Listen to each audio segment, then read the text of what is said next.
Hola, muy bienvenidos a la entrevista de France 24 en español. Cada 2 de noviembre se conmemora el Día Internacional para poner fin a la impunidad de crímenes contra periodistas. Hablamos de una fecha clave, por supuesto, para todos los comunicadores a lo largo de todo el mundo. Y es por eso que nos acompaña Guilherme Canela. Él es jefe de la sección de libertad de expresión y seguridad de periodistas de la UNESCO. Hablamos, por supuesto, de la Organización de las Naciones Unidas para la Educación, la Ciencia y la Cultura. Señor Canela, muchísimas gracias por su presencia en France 24.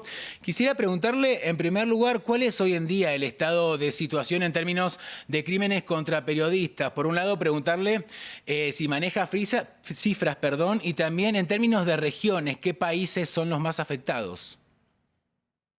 Hola, un placer hablar con usted y con la gente que sigue France 24. Sí, o sea, el Estado sigue siendo complejo en todo el mundo.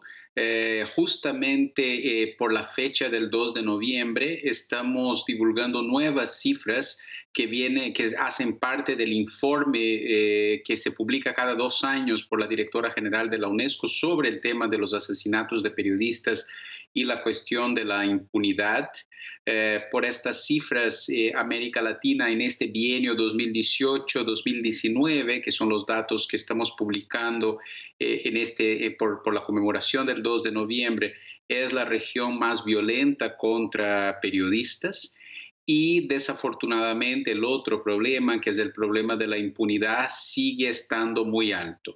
De cada 10 crímenes contra periodistas, 9 siguen impunes, aunque el dato ha mejorado un poquitito en relación al último informe. El último informe no teníamos 10% de crímenes resueltos. En el informe actual este número subió para 13%. Esperamos que eso se configure en una tendencia en los próximos años, pero sin embargo siguen siendo datos muy graves desde el punto de vista de la lucha contra la impunidad, ¿no? Hablaba usted de la situación en la región de América Latina, ¿no? Que es bastante preocupante. Como decía, México dentro de la región es uno de los países más afectados por este flagelo, ¿verdad? ¿Cómo es la situación en este país? Sí, es desafortunadamente en relación a los asesinatos, es el país de la región con el mayor número de asesinatos. Sin embargo, es importante también poner atención que los crímenes contra los y las periodistas en el mundo no se resumen a los asesinatos, que es la forma más grave. También estamos notando un conjunto, una ampliación de violaciones contra la seguridad de los y las periodistas en distintos formatos. Por ejemplo, aunque desde el punto de vista de los asesinatos, felizmente las mujeres periodistas sean mucho menos afectadas que los hombres, en relación, por ejemplo, a la violencia en línea, al acoso digital, las mujeres periodistas están sufriendo enormemente en una escalada creciente. Por eso, por ejemplo, la UNESCO está realizando una encuesta global sobre el tema del acoso en línea contra mujeres periodistas. Recientemente hemos divulgado datos, por ejemplo, sobre los ataques a periodistas que cubren protestas sociales. Y fíjense ustedes, hemos identificado violaciones de la seguridad de los y las periodistas que cubren protestas en 65 países a lo largo de los últimos 5 años. Entonces, realmente tenemos en distintas frentes, el asesinato, claro, es la cosa más cruda, pero en otras frentes datos alarmantes sobre la cuestión de la seguridad de los profesionales de la comunicación en todo el mundo. Ahora una pregunta, ¿no? Que surge para todos es ¿quién o quiénes son los principales victimarios? ¿Quiénes están detrás de estos crímenes, de estas violaciones a los derechos humanos? Sí, el fenómeno se vuelve cada vez más complejo. Complejo en relación a quiénes son los victimarios, como es su pregunta. Entonces tenemos crimen organizado, tenemos políticos locales, tenemos fuerzas de seguridad, tenemos dentro del crimen organizado distintos tipos de bandas criminales. pero también es interesante notar las temáticas que esos periodistas estaban cubriendo mientras sufren estos distintos tipos de violencia. Mientras que en un pasado no tan lejano, el mayor número de periodistas asesinados eran periodistas que estaban en áreas, en países donde había o hay conflictos armados abiertos. Hoy eso se ha invertido en proporciones significativas y la mayor parte de los periodistas asesinados están en países donde no hay conflictos armados abiertos.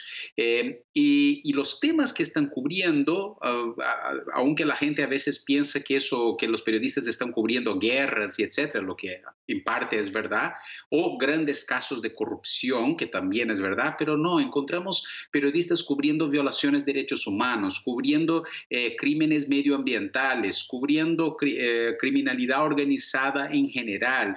Entonces, realmente cubriendo, por ejemplo, elecciones o cubriendo protestas. Entonces, el abanico de temas cotidianos que afectan la vida de cada uno de nosotros, que estos periodistas estaban desnudando, que estos periodistas estaban buscando la verdad y que eso fue parado, fue coartado en función de distintas formas de violencia, es enorme y por eso la UNESCO está fortaleciendo esta campaña que tenemos que proteger el periodismo, es proteger la búsqueda por la verdad.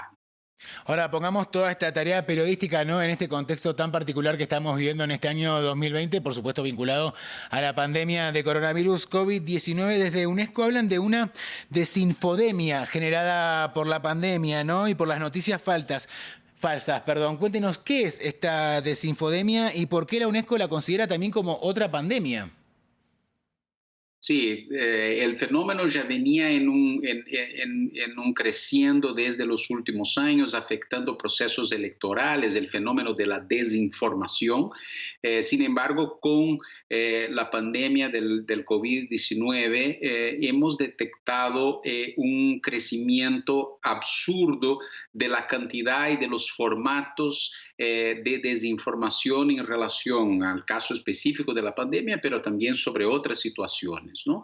Entonces la UNESCO publicó, como has mencionado, dos textos importantes para analizar este fenómeno y ahí llama esta situación de desinfodemia. Y claro, es irónicamente en el momento que el periodismo quizás sea más necesario comparado a los últimos años, porque el periodismo es una forma de combatir este fenómeno de la desinfodemia, al mismo tiempo está sufriendo lo que nosotros estamos llamando de una tempestad perfecta.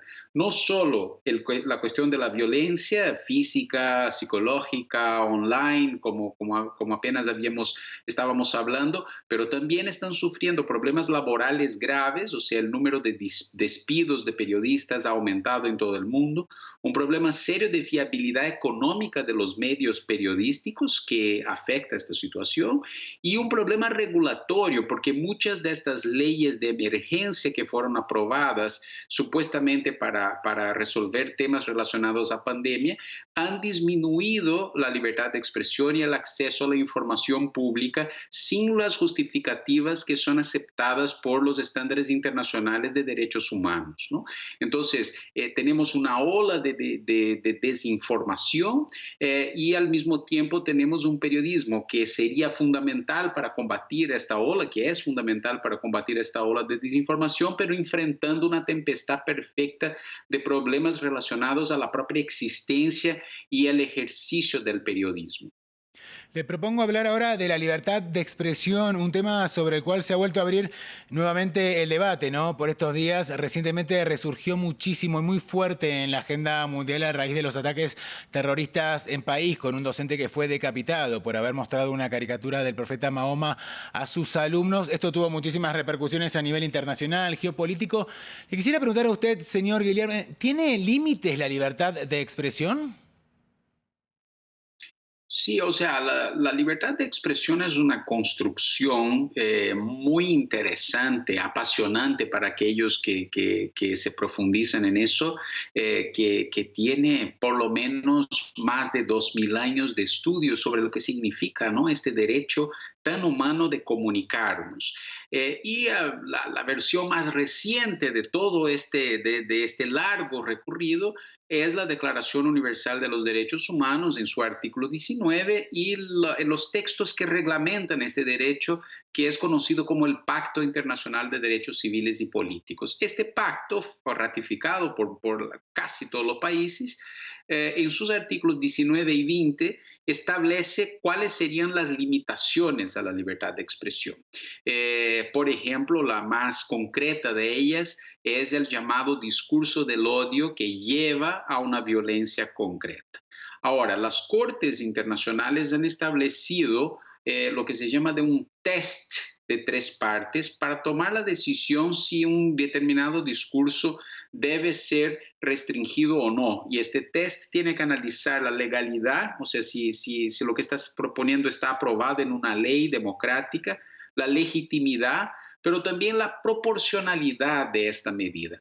En líneas generales, aunque la libertad de expresión no sea un derecho absoluto y por lo tanto en casos muy excepcionales sí podría estar restrita, todas las investigaciones a lo largo de estos últimos años demuestran que la mejor medida para resolver eventuales problemas relacionados a la libertad de expresión no es con menos libertad de expresión, pero sí con más. O sea, son medidas donde encontramos a través de la propia libertad de expresión contradiscursos a situaciones que sean complejas, como es el caso de la desinformación que usted me preguntaba antes, o por ejemplo con algunos casos del discurso del odio. Y en este sentido es muy importante una otra área de la UNESCO, que es la educación. O sea, hay que fortalecer mucho lo que llamamos de la alfabetización mediática en relación a todos estos fenómenos que estamos viviendo, ¿no? Señor Guillermo Canella, muchísimas gracias por su presencia en la entrevista de France 24. Ha sido realmente un placer haber podido dialogar con usted. Muchas gracias, estamos siempre a la orden. Muchísimas gracias a usted. A nuestra audiencia, como siempre, le invitamos a continuar informándose en el resto de nuestra programación y recuerden que pueden volver a ver esta entrevista y muchísimas otras más en france24.com.